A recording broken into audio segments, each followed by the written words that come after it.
גל של סרטים מתירניים שלפחות בקהיר טרם נראו כמותם שוטף בימים אלו את מצרים. סרטים שהם מדברים על הכל וגם מראים כמעט הכל, וברור שלא כולם מרוצים מכך. על המהפכה התרבותית שם, הדיווח של פרשננו אהוד יערי. ايه رأيك؟ استاهل كارت ولا خط خالي؟ אמרי לי תודה. אחד הסרטים החדשים העולים עכשיו על מסקי הקולנוע במצרים, סרטים מתירניים, נוטפי סקס, כפי שלא היה מעולם. نص فوقني بس المش التحميل ده اللي انت بتقول. مش معنى يعني نص فوق انا هو اللي شغال. نشرب في قلب. طب انا بقى قلبي تحت.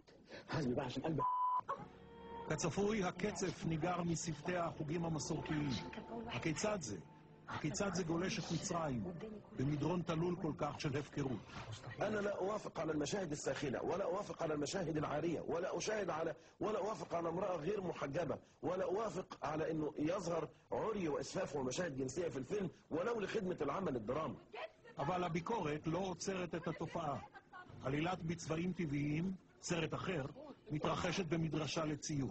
لابد من دراسة تشريحية للجسم. استنيني يلا ارسموا. كلهن مؤمنات. أنا ما بقولش نتحرر من الدين، لكن بقول نفهمه صح ونعيشه صح، لكن بقول نتحرر من الأشباح.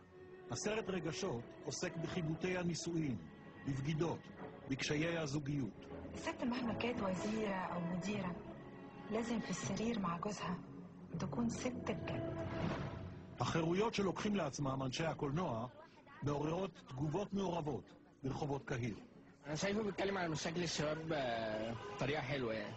هو الفيلم كويس وجميل، بس هي مشكلته ان هو بس بيحكي مشكله عن الشباب، وفي المشكله كلها بس في المناظر بتاعته. المفروض ان هو ما يصحش ان هي في حاجه بتظهر فيه. זו ממש מהפכה של שבירת חומת האיסורים השמרנית, שבירה של כל הקווים האדומים. جوزك راجع امتى؟ بعد بكرة. ومستعجل ليه؟ והמשותף לכל הסרטים, הצעקה תנו לעזאזל לחגוג וליהנות. هو ده كل اللي يهمك؟ ומצרים צהלה ושמחה. קצת שונה מהסרטים של יום שישי של